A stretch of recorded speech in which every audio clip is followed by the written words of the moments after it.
How's everybody doing? This week, we're talking about labor. And you might be asking yourself, why did we wait until the very end of the semester to talk about how much freaking work it is to be a YouTuber? Well, I kind of wanted you to have a sense of it yourself. Some of you did already, but I know I feel this on a visceral level, and I'm guessing that you do too. So when talking about issues of meritocracy and the sheer amount of work that goes into YouTube, I wanted you to have a real strong sense of it. So I gave you a few different readings this week. One of them is the biggest reading that I'll be drawing from in what I have to say right now.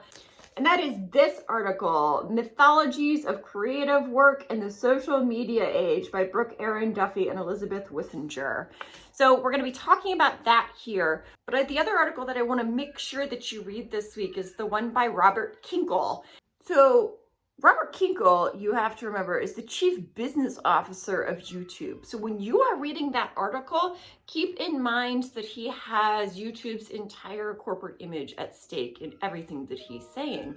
Largely what he's saying is going to support the points that Duffy and Wissinger are making about this kind of narrative of meritocracy that in many ways is false. So what's really crazy is, as I'm recording this, and as you all know, the unemployment rate in this country is incredibly high because of the current crisis. But it is really true that the way that labor has functioned in this country has been changing over recent years. Now, a lot of people refer to neoliberalism and the gig economy as one of the big ways of describing the changes that have been happening in labor, which I think really ties into what Duffy and Wissinger are talking about in their article and trends towards work in the 21st century. Now, we're trying to find a really nice, succinct definition of neoliberalism for you. I came upon this, which defines neoliberalism in maybe the most beautiful way that you possibly could.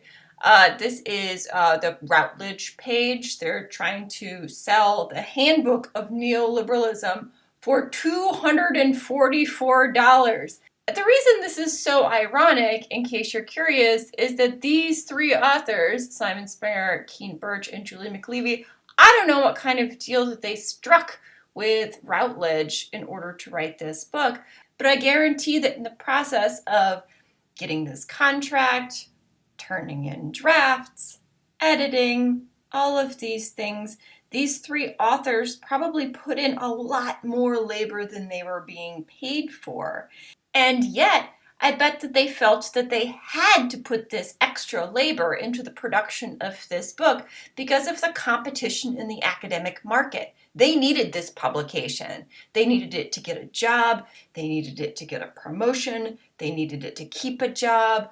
So the fact that competition was involved in the production of this book itself is maybe one of the best ways to illustrate what neoliberalism is. There's, of course, another way, and that's an actual definition. Here you go. This is Encyclopedia Britannica. I have no idea whether Nicola Smith was actually paid for this definition. I hope so. But what she says is that it is an ideology and a policy model that emphasizes the value of free market competition. It's associated with laissez-faire economics.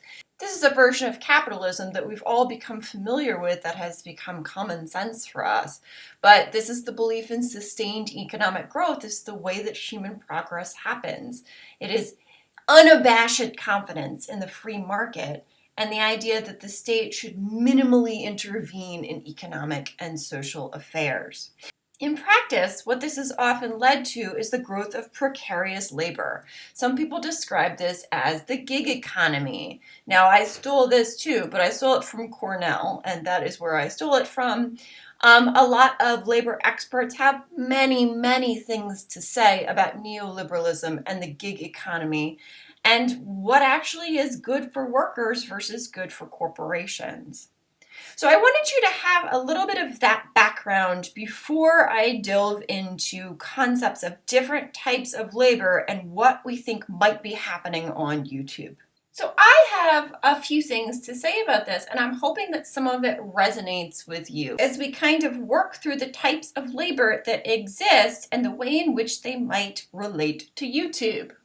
So when we think of labor, we can think about physical labor, unskilled labor, where really you don't have to know much in order to do the thing.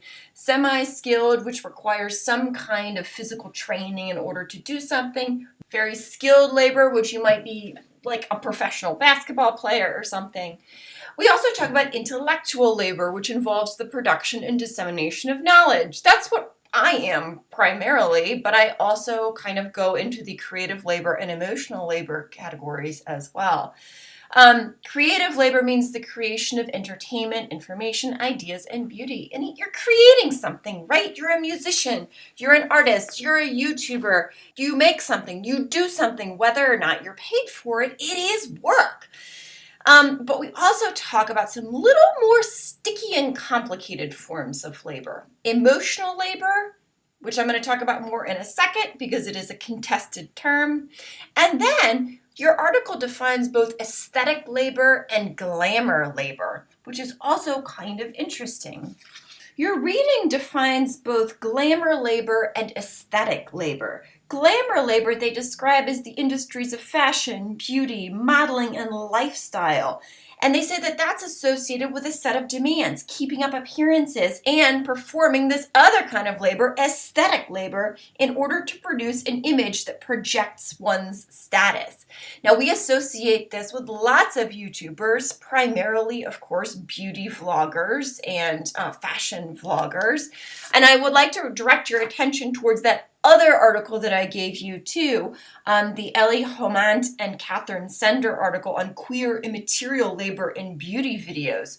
So that is a really good article, and I'll link to that one too. The last one I'll mention in passing is imaginative labor, because I think that the act of imagining itself and the act of acting out that imagination in order to produce an emotional state in someone else is an act of labor itself, especially labor done by children.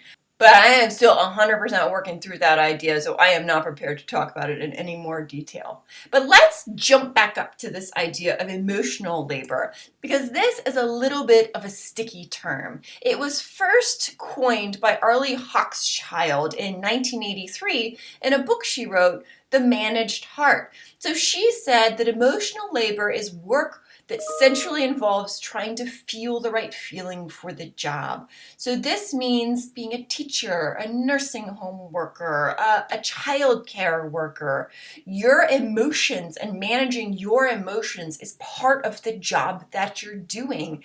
So you have to both evoke and suppress feelings. Now, in her definition, these are jobs for which you are paid. A number of scholars since have found this a really useful term for describing invisible labor that's done in the service of other professions, or invisible labor that is done for free.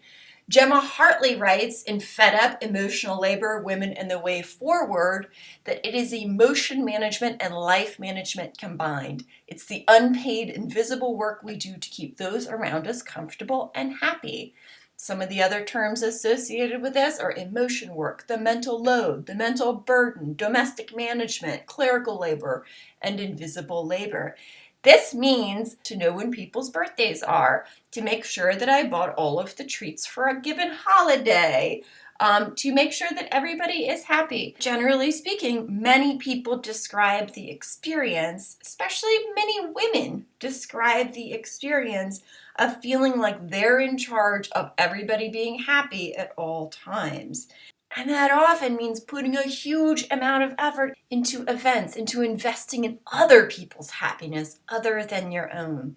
And the fact that we're starting to think of this as labor, and as labor that's uncompensated but should be acknowledged, many people argue is a step in the right direction. But let me just throw this out there. Oh, wait, I forgot to perform my aesthetic labor. What's really interesting on YouTube a lot of the time is that some labor is foregrounded while other forms of labor are not. Think about it this way. On Get Ready With Me videos and on makeup tutorials, the process of aesthetic labor is foregrounded. But there are types of labor that are not foregrounded. The labor of editing.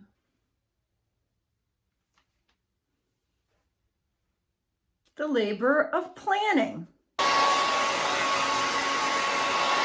And of course, emotional labor. Because if you should be so lucky as to become a YouTuber with a ton of fans, that then becomes an obligation. You have to respond to those comments. You have to interact with people all the time. The Kinkle article describes the situation that very popular YouTubers find themselves in, where they feel like every minute of every day must be spent acknowledging that you are only there because of the many people who have put you there. It's a different relationship to celebrity than others that we've seen before. And we talked about this a little bit last week. But one of the arguments that Duffy and Wissinger make is that the patterned set of mythologies that surround the production of creative work on YouTube have a connection to this kind of emotional work.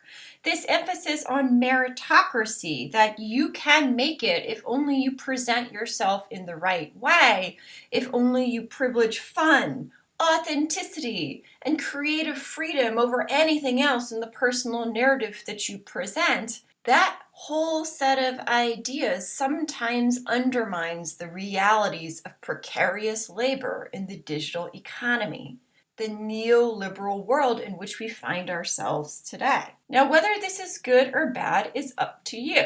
But platitudes like "do what you love" don't actually help a lot of the time when you're trying to make enough money to survive. Emotional labor is a part of many jobs, and it's hard to get away from. So do I have any real answers here? No. But part of what I'm after this week, and part of what I've been after in this class the whole time, is for us to be thinking about YouTubers as part of the creative economy. This isn't a side gig for some people. This is what they do for their job. Your output on social media, YouTube or otherwise, in the future is very likely to be part of your actual jobby job.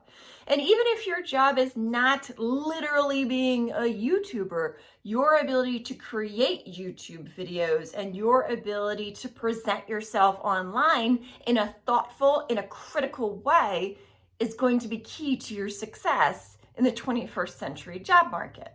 This video is way too long already. Anyway, what I want you to do is read the article. I want you to think about the ways in which you have participated in these mythologies of labor. This idea that you're just doing it to be fun, that you are completely authentic, that you are eliding over the amount of work it actually takes to be a creative person, to make these products, to communicate and engage in a way that makes people want to be a part of your community.